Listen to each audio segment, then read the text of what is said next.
Good morning friends, welcome in maths with TR sir YouTube classes. देखिए दोस्तों, last videos में हमने बात की थी बीजीय व्यंजकों की भाग विधि और सत्यता की जांच करनी। इसी टॉपिक का हम अगला टॉपिक लेंगे आज हम। उसके अंदर हम बात करेंगे जो हमारे पास द्विघात समीकरण होंगे। अपने पास बहुपद थे, वो कंप्लीट हो चुके हैं। अब हम बात करेंगे दोस्तों, आज हमारे पास होंगे द्विघात समीकरण। उन द्विघात समीकरणों को तीन प्रकार से हम हल कर सकते हैं। ठीक है, तो सबसे पहले बात करेंगे द्विघात समीकरणों को हल करने की पहली विधि, और पहली विधि का नाम है दोस्तों गुणनखंड विधि। ठीक है, तो टॉपिक अपना रहेगा ये एक्सरसाइज नंबर 3.3 और 3.4 दोनों कंबाइंड रूप से चलेंगे। देखिए, सबसे पहले आज हम पढ़ेंगे गुणनखंड विधि। दोस्तों बहुत ही अच्छे मेथड है और आपको लगभग जो एक्सरसाइज है उनमें ये विधि काम में आती है। तो गुणनखंड विधि है, सबसे पहले बात करेंगे। जैसे अपने पास ये आ गया, अपने पास आ गया एक सिस्टम, आपको दे दिया गया है, मान लीजिए 3x² माइनस एक्स माइनस 4 बराबर 0। यह आपका एक द्विघात समीकरण है दोस्तों। इस द्विघात समीकरण में हमें क्या करना है, टुकड़े करना है, गुणनखंड करना है। ठीक है, तो हम क्या करेंगे, इस फर्स्ट को लास्ट को गुना कर देंगे। 3 और 4 को आपस में गुणा करेंगे दोस्तों। तो 3 को 4 से किया तो 3 को 4 से क्या हो जाएगा, 12। गुना करने पर 12 आ रहा है और जोड़ बाकी करने पर क्या आ चाहिए, माइनस का 1। देखिए ध्यान से देखिए, चीज इंपोर्ट, ये अपने पास क्या है, c है। मतलब इसका अगर व्यापक फॉर्मूले की बात करें ax² plus bx plus c, तो दोस्तों हमारे पास c की जो वैल्यू यहाँ पर किसकी आई है, माइनस की आई है। तो c माइनस का होगा तो दोनों चिन्ह कैसे होंगे, असमान। दोनों चिन्ह होंगे दोस्तों असमान, एक होगा प्लस का, एक होगा माइनस का। ठीक है, फिर देखना पड़ेगा आपको b का चिन्ह। अगर b का माइनस का है तो बड़ा माइनस का आएगा, b का अगर प्लस का है तो बड़ा प्लस का आएगा। करना क्या है, c के जो साइन है उसको आपको देखना है। c का साइन माइनस का है, असमान चिन्ह आएंगे। अगर c का साइन प्लस का है तो आपके पास समान चिन्ह आएंगे। समान, अब वो दोनों प्लस के होंगे या फिर दोनों माइनस के होंगे। किसके अकॉर्डिंग चलेंगे, b के अकॉर्डिंग। अगर b माइनस का है तो दोनों माइनस के होंगे और b प्लस का है तो दोनों प्लस के होंगे। ये चीज आपको ध्यान रखनी है। तो 3 को 4 से करेंगे, 12 आया है। ठीक है, माइनस का आया है, इसका मतलब असमान चिन्ह आएंगे। उसके बाद में यहां किसका साइन आया है, माइनस का, मतलब बड़ा किसका होगा, माइनस का। ठीक है दोस्तों, तो अपने पास जो 3 और 4 आया है वो खुद ही क्या है, अपने आप में एक फैक्टर है। तो हम क्या कर लेंगे, 3x²। ठीक है, और आपको पता है बड़ा किसका होगा, माइनस का होगा। ठीक है, तो माइनस के 4x और 3x किसके होंगे, प्लस के। तो 3x को पहले लिखो क्योंकि 3 पास में ना इसलिए, और माइनस के 4x और माइनस के 4 बराबर 0। ये हो गया दोस्तों। करना कुछ नहीं है, माइनस x है उसके फैक्टर करके। ये हमने 3.1 में भी देखा था, सेम था।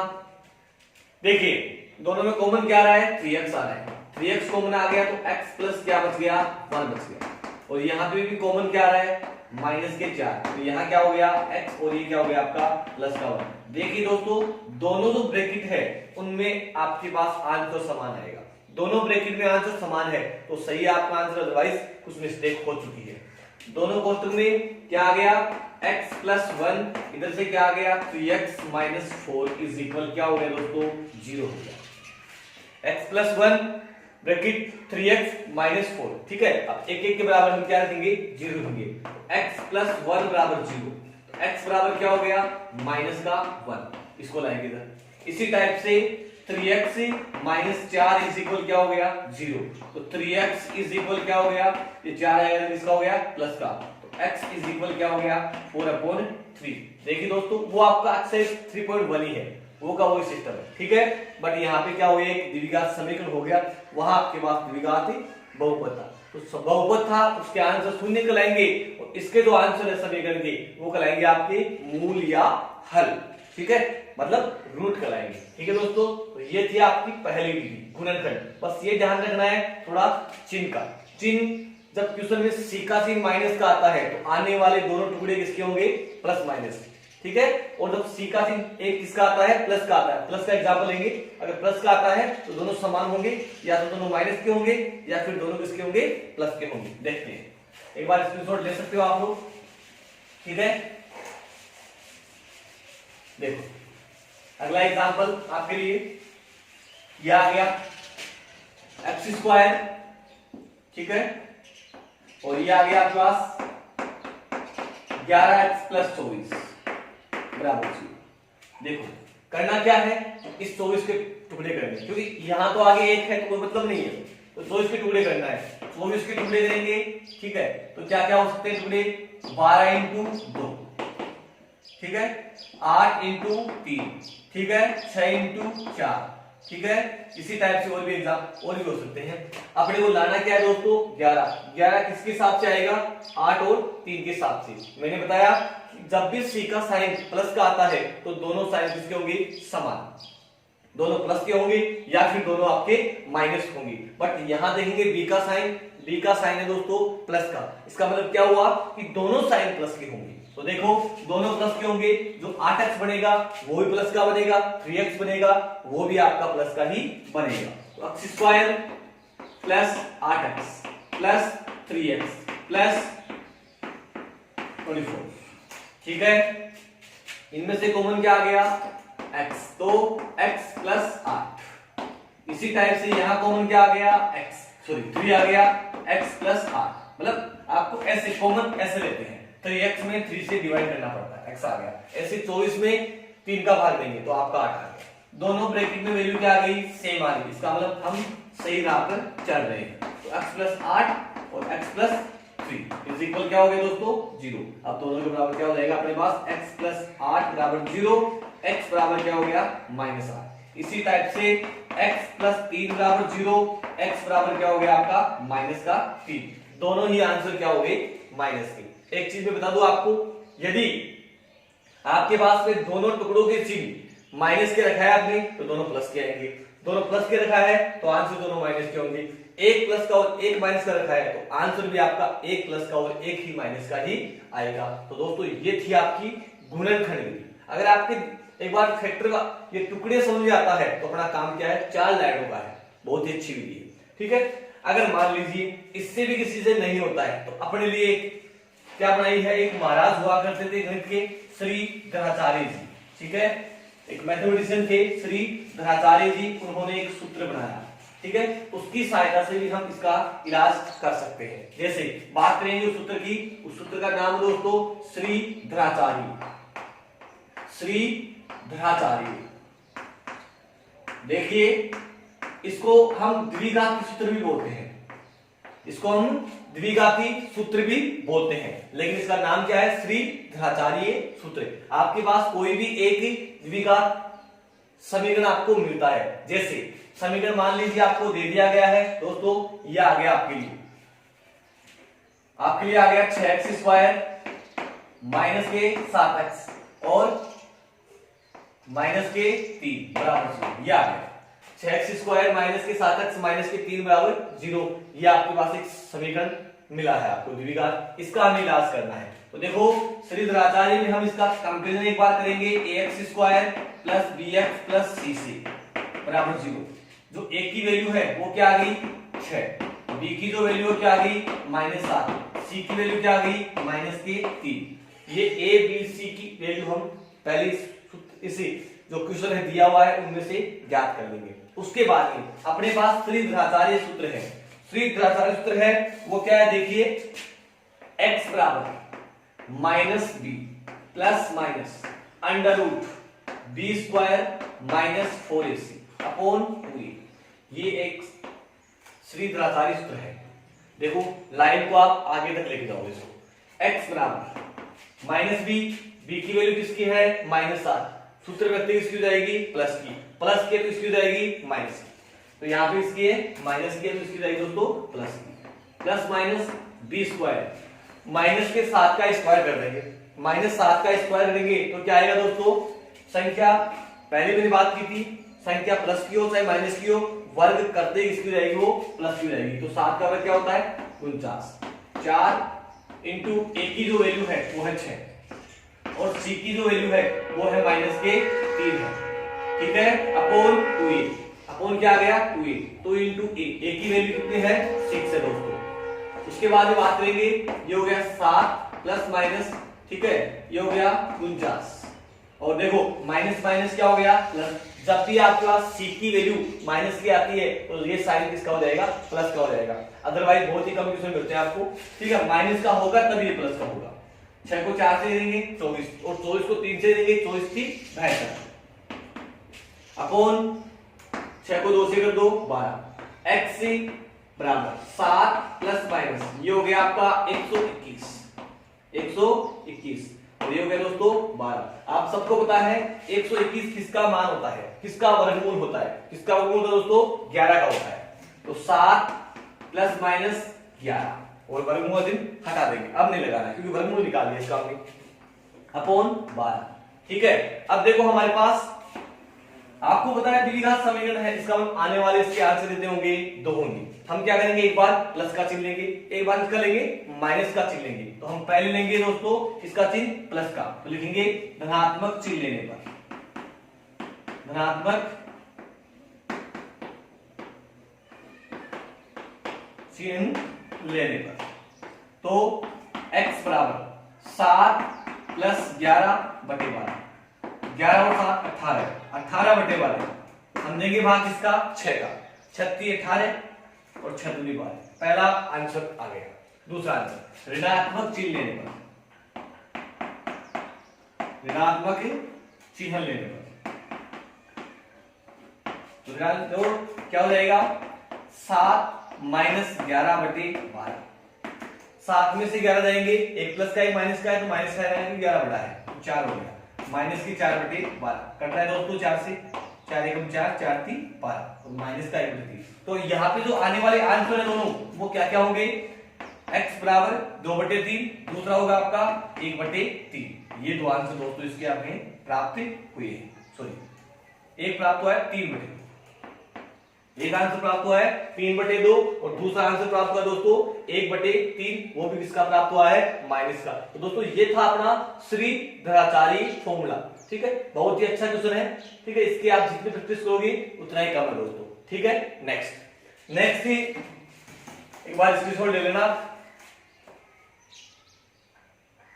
अगले क्वेश्चन की बात करेंगे हम, तो अगला जो मेथड है वो है अपना पूर्ण वर्ग विधि, अगला मेथड है अपना पूर्ण वर्ग विधि। द्विघात समीकरणों को सरल करने की 3 विधियां थी, पहली गुणनखंड वो देख ली, श्रीधराचार्य वो देख ली, अब बात करेंगे पूर्ण वर्ग विधि, पूर्ण वर्ग विधि, नाम से ही पता चल रहा है दोस्तों, पूर्ण वर्ग मतलब एक वर्ग बनाना, एक पूर्ण वर्ग बनाना, पूर्ण वर्ग का मतलब जिसका हम वर्गमूल ज्ञात कर सकते हैं, जैसे पूर्ण वर्ग संख्या की बात करें तो 1 है, 1 का वर्गमूल निकलता है 1, इसी प्रकार से 4 की बात करें तो 4 का वर्गमूल निकलता है दोस्तों कितना होता है 2 होता है, इसी प्रकार से अगर 9 की बात करें तो 9 भी क्या है पूर्ण वर्ग संख्या है, क्योंकि इसका भी वर्गमूल निकलता है कितना होता है 3। ऐसे इस क्वेश्चन में हमें क्या बनाना है, पूर्ण वर्ग बनाना है, किसके रूप में, इन बीजीय व्यंजकों के रूप में बनाना दोस्तों। तो देखते हैं अपना क्वेश्चन होगा, क्वेश्चन हमने ले लिया, हमने लिया दोस्तों ये ले लो, चलो 3x² माइनस x और ये -4 ही लेते हैं, ठीक है। देखो इसका हमें इलाज करना है, तो सबसे पहले क्या क्या करना होगा, ध्यान से देखते रहिए, यहां काम है, बिल्कुल ध्यान से देखना है। तो देखो सबसे पहले काम करेंगे अचर पद को अलग करना, मतलब जो c है उसको अलग लेकर जाएंगे, हम अलग लेकर जाएंगे 3x² माइनस के x, और ये 4 आएगा इधर किसका हो जाएगा प्लस का, ठीक है। पहली स्टेप अचर पद को अलग करना, दूसरी स्टेप होगी आपकी जो x² का गुणांक है उसका सभी पदों में भाग देना, x² के गुणांक का भाग देना, ठीक है। अगर दोस्तों आपको याद नहीं रहता है तो आप इधर साइड में लिख सकते हो आप, ठीक है, अपने नोटबुक में। पहला काम अचर पद को अलग करना। अचर पद का मतलब ये जिसके साथ एक्स अक्ष नहीं है वो, उसको अलग कर दिया। उसके बाद में शुरुआत में क्या है उसको देखना है, एक्स स्क्वायर के गुणे में क्या है उसका भाग लगा दो सभी में, ये लगा दिया दोस्तों भाग सभी में। तो भाग लगाएंगे तो एक्स स्क्वायर हो गया, एक्स स्क्वायर माइनस एक्स बटे 3 बराबर 4 बटे 3, ये दूसरा काम कंप्लीट। उसके बाद में तीसरा काम हमें ढूंढना है एक्स का गुणांक। एक्स का गुणांक देखो, इसका इलाज किया कुछ, इसका भी इलाज किया, बट इसका नंबर नहीं है, इसका नंबर अब आएगा दोस्तों। इसका नंबर लेंगे तो यहां जो एक्स है उसको छोड़ दो, एक्स का गुणांक लेना है। यहां आपके पास क्या लिखा हुआ है माइनस की एक्स बटे 3, तो एक्स का गुणांक लेना है। एक्स का गुणांक क्या है दोस्तों 1 बटे 3, वो भी किसका है माइनस का।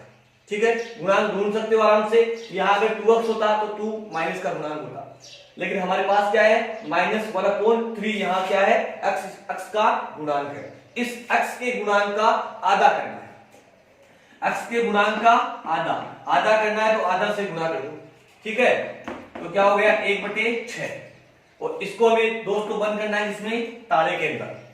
ठीक है, ताले बंद कर लो, चाबी अपने जेब में रखो। ठीक है, अच्छी तरह से, ताकि गायब नहीं हो सके। अब इसका हमें करना है दोस्तों वर्ग। इसका वर्ग करेंगे, 1 का वर्ग क्या होता है 1, और 6 का वर्ग क्या होता है 36। संख्या माइनस की हो चाहे प्लस की हो, वर्ग करते ही इसकी रहेगी प्लस की। तो क्या किया हमने, x का गुणांक ढूंढा है। x का गुणांक क्या आया, ये 1/3 आया है। उसके बाद में क्या किया इसका आधा, x का गुणांक ढूंढेंगे, फिर उसका आधा कर देंगे, आधा कर दिया, ये आधा हो गया, आधे को फिट कर दिया ताले में। उसके बाद में इसका वर्ग कर देंगे और दोनों साइड जोड़ देंगे, ये जोड़ दो आप 1/36 से। एक्स स्क्वायर माइनस एक्स बटे 3 प्लस 1/36 इज इक्वल 4/3 प्लस 1/36। ये लो दोस्तों, अपने पास देखो नाम था पूर्ण वर्ग, इधर एक वर्ग बना, इधर एक वर्ग बन गया, किसका बना है ये हमें जानकारी है। कैसे, एक्स स्क्वायर है तो एक्स लिख दो। उसके बाद में ताले में क्या फिट किया है, ताले में फिट किया है एक्स के गुणांक का आधा, क्या है दोस्तों माइनस के 1/6, वो लिख 1/6, और ये ब्रैकेट बंद और ये होल स्क्वायर बाहर लगा, ये क्या बन गए पूर्ण वर्ग बन गया। इसी टाइप से इधर हम क्या लेंगे इसका एलसीएम, इसको आप रफ में भी सोल्व कर सकते हो, फेर में भी कर सकते हो, कोई दिक्कत नहीं है। तो 36 क्या हो गया इसका एलसीएम, 36 से 3 का दिया भाग दोस्तों 12 बार, 12 को 4 से लेंगे, 12 चौक 48, और ये क्या हो गया 36 एकम 36, तो 1 से हो गया। तो x माइनस 1/6 का क्या हो गया दोस्तों होल स्क्वायर, और ये हो गया कितना हो गया आपके पास 49/36। देखो ये क्या है वर्ग है, इधर भी एक पूर्ण वर्ग बन गया, इधर भी क्या बन गया एक पूर्ण वर्ग बन गया। तो दो घात इधर आएगी, किसमें आएगी वर्गमूल में, तो वर्गमूल निकालेंगे दोनों का, x माइनस 1/6 इसका वर्गमूल निकल गया। इसका वर्गमूल क्या निकलेगा दोस्तों, इसका निकलेगा 7/6, वो भी किसका प्लस और माइनस का, क्योंकि वर्गमूल दोनों होते हैं, किसी भी संख्या वर्गमूल निकालेंगे तो माइनस और प्लस दोनों लगाया जाएगा। यहां तक क्लियर दोस्तों। उसके बाद में हम बात करेंगे, एक बार प्लस का चिन्ह लेंगे और एक बार माइनस का चिन्ह लेंगे। सबसे पहले बात करेंगे धनात्मक चिन्ह लेंगे। धनात्मक चिन्ह लेने पर देखो चिन्हों में कोई मिस्टेक मत करना। धनात्मक चिन्ह ले लिया हमने, तो x माइनस 1/6 उस जो आपकी जो लेफ्ट साइड है उसमें कोई चेंजिंग नहीं करनी है। अगर प्लस का है तो प्लस का आएगा, माइनस का है तो माइनस का आएगा। ऐसा नहीं धनात्मक लिख दिया तो यहां भी धनात्मक लिख दिया, नहीं ये माइनस का है माइनस ही रहेगा। इसमें लेना है आपको प्लस का, तो ये प्लस का 7/6 आ गया, ये इधर आएगा इसका हो जाएगा प्लस का 7/6 प्लस 1/6, तो 6 क्या हो गया इसका एलसीएम, 7 प्लस 1 कितना हो गया 8/6 दोस्तों। कट गया दोनों, किससे कटे हैं 2 से कटे हैं, 4/3 आपका एक आंसर आ गया। दूसरा आंसर हम लेंगे ऋणात्मक चिन्ह, हम लेंगे दोस्तों ऋणात्मक चिन्ह ले। देखिए ऋणात्मक चिन्ह लेंगे, x माइनस 1/6 इज इक्वल, ये लेंगे हम माइनस का साइन, माइनस 7/6, ये इधर आएगा तो माइनस के 7/6, ये आएगा इधर किसका हो जाएगा प्लस का 6, इसका क्या हो गया दोस्तों एलसीएम, माइनस के 7 और ये क्या हो गया प्लस का 1, 7 में से 1 गया तो क्या बच गया दोस्तों माइनस के 6, माइनस 6/6 क्या आ गया आंसर माइनस का 1, तो आपके पास 2 आंसर आ गए। क्या आया आंसर, x बराबर 1 तो आ गया, माइनस का 1 दूसरा आंसर है दोस्तों -4/3। ये आपके पास तो इसके क्या है, मूल बोल सकते हैं या फिर हम हल बोल सकते हैं दोस्तों।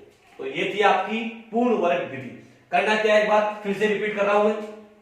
सबसे पहला काम इस अचर पद को अलग करना। इस 4 को हमने इधर भेज दिया, इसका था माइनस का हो गया, माइनस था प्लस का हो गया, ठीक है, पहला काम। दूसरा काम एक्स स्क्वायर के गुणांक का सभी पदों में भाग देना। तो एक्स स्क्वायर का गुणांक क्या है दोस्तों, 3 है, तो 3 का भाग देंगे इन तीनों पदों में, ठीक है। 3 से 3 कट गया तो एक्स स्क्वायर आ गया और -x/3 और ये हो गया आपका 4/3। अब हमें क्या करना है, x के गुणांक को ढूंढना है। x का गुणांक क्या है, यहां देखो -1/3, इसका हमें करना है आधा। x का गुणांक उसका आधा, तो x के गुणांक का आधा क्या हो गया 1/6, वो भी माइनस का, और उसका करना है वर्ग। तो 1/36 दोनों साइड हमने जोड़ दिया। जोड़ते अपने पास आपको मैंने बताया कि x के गुणांक के आधे का ध्यान रखना, आधा काम में आएगा, वो आधा देखो यहाँ काम में आ गया। अगर वो प्लस का होता तो प्लस का आता है, माइनस का होता तो आपका माइनस का होता। इधर आपका इलाज हम कर लेंगे, ये तो 6-7 क्लास का काम है, ठीक है दोस्तों। उसके बाद यहाँ तक क्लियर है। फिर ये 2 घात इधर आएगी वर्गमूल में, ठीक है, तो वर्गमूल में आएगी तो 49 का हो गया 7, 36 का हो गया 6। आपको हर क्वेश्चन में यहाँ क्या मिलेगा, दोनों साइड वर्ग मिल जाएंगे, ठीक है, तो कोई किंतु परंतु नहीं है। उसके बाद में आपको पता है ये चिन्ह आप आराम से ले लोगे आराम से, ठीक है। तो ये थी दोस्तों अपनी आज का जो टॉपिक क्या था, जो अपने पास द्विघात समीकरण होते हैं उनका मूल या हल ज्ञात करना। तीनों विधियां हमने आज ही देख ली है दोस्तों, ठीक है।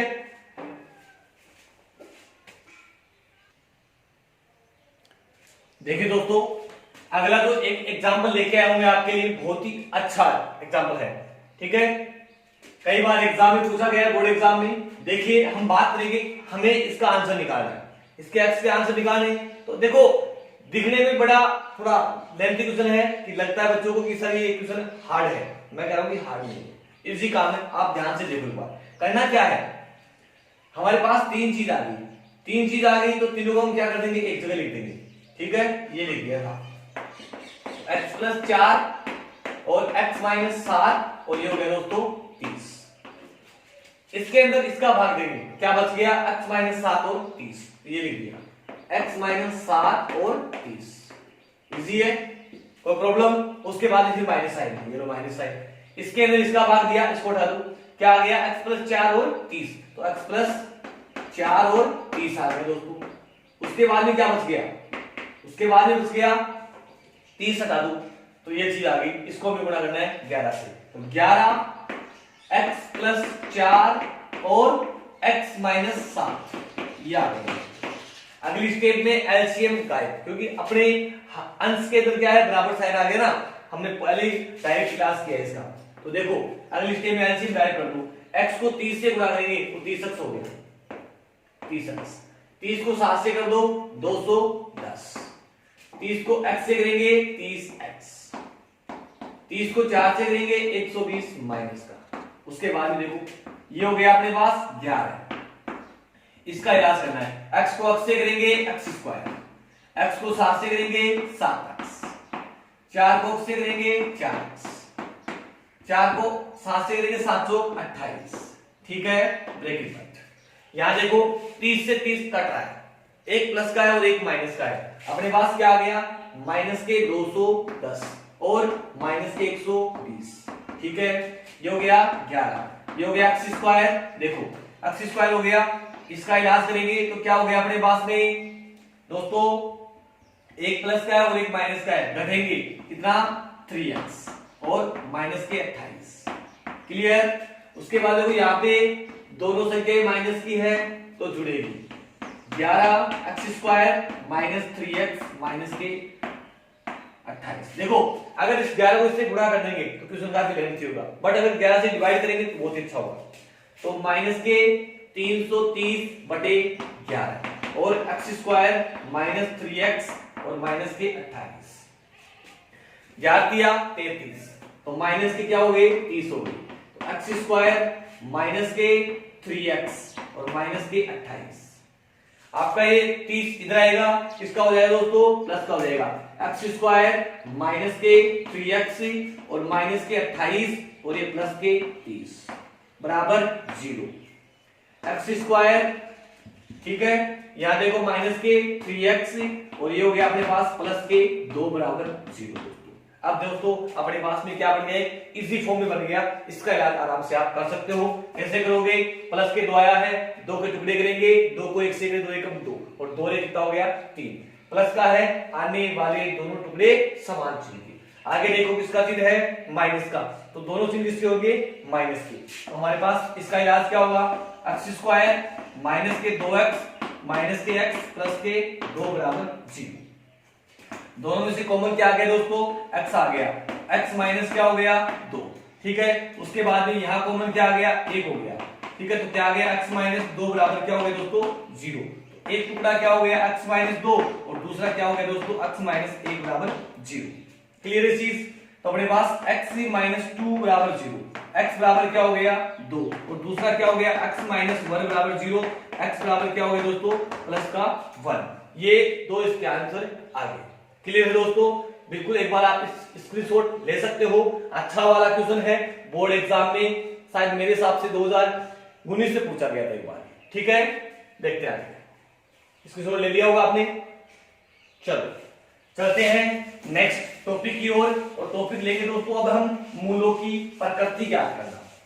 मूलों की प्रकृति से भी एग्जाम में कई बार क्वेश्चन पूछा गया है। ठीक है दोस्तों, सबसे पहले बात करेंगे, टॉपिक बना है मूलों की प्रकृति, नेचर ऑफ फ्रूट। मूलों की प्रकृति देखिए, मूलों की प्रकृति हम लेंगे। हमारे पास जो द्विघात समीकरण होते हैं वो 3 प्रकार से हमें दिए जाते हैं। सबसे पहले अगर बात करें, जैसे हमारे पास थोड़ी देर पहले आया था 6x स्क्वायर माइनस के 7x माइनस के 3 दोस्तों। क्लियर है चीज, बराबर 0, एक आ गया। दूसरा स्टेप, दूसरी स्टेप में हमारे पास एक बार ये आया था, कौन सा वाला, ये x स्क्वायर माइनस के 8x और ये प्लस के 16 बराबर 0। क्लियर दोस्तों। उसके बाद में देखो अपने पास एक सिस्टम ये भी हो सकता है, कौन सा वाला, ये वाला।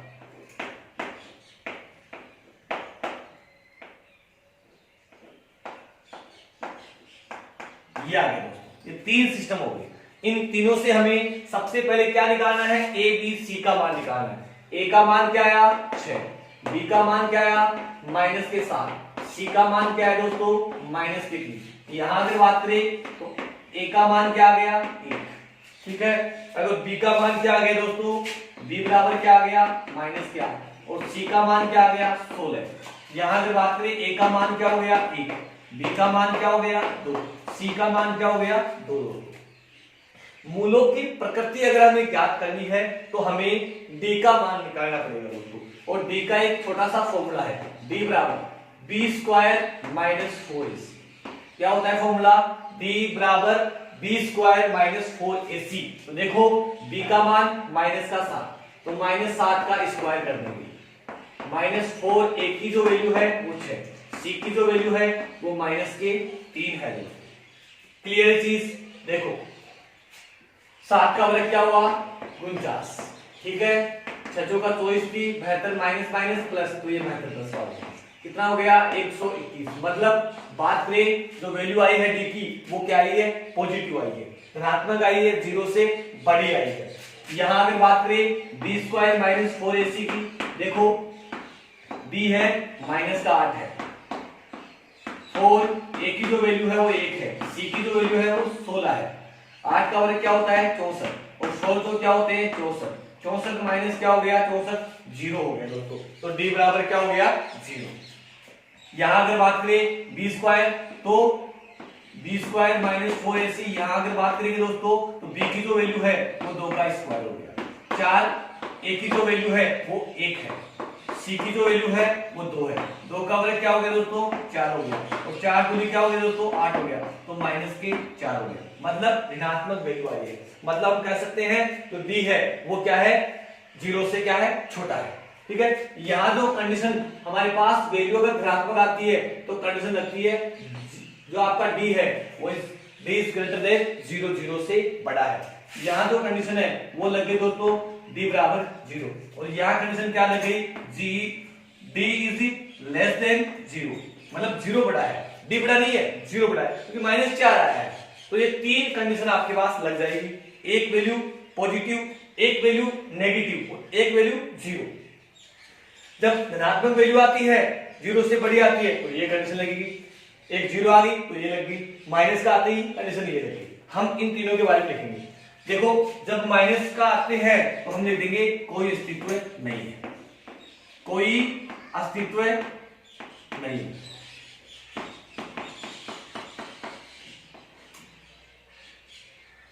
नहीं है।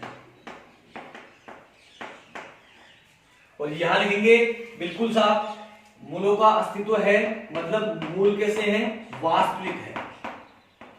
यहां भी लिखेंगे मूल कैसे हैं, वास्तविक है, वो इनका अस्तित्व है, वास्तविक हो गए।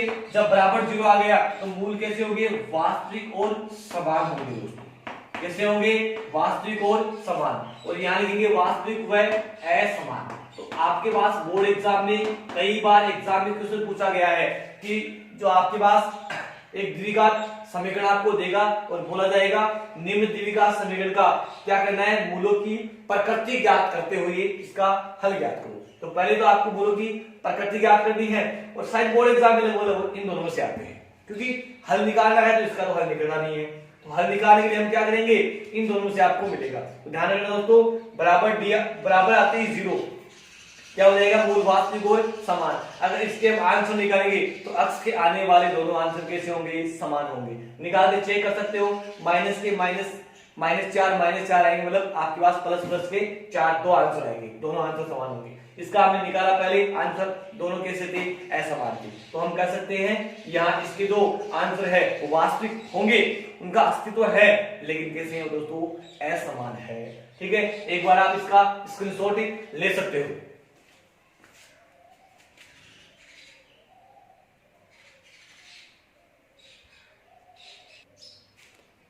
तो दोस्तों आज की क्लास को यहीं पे खत्म करते हैं। दोस्तों आपसे एक रिक्वेस्ट है कि आप ज्यादा से ज्यादा इस चैनल को शेयर करें और लोगों को बोले कि आप सब्सक्राइब करें, ताकि आने वाले हर वीडियोस आपको सबसे पहले मिल सके। देखो जो अभी 10th क्लास में हैं उनके भी काम में आने वाले हैं, उनके छोटे भाई बहन हैं उनके भी वीडियोस काम में आने वाले हैं। तो चैनल को सब्सक्राइब कर ले, maths with TR sir YouTube channel. Thank you.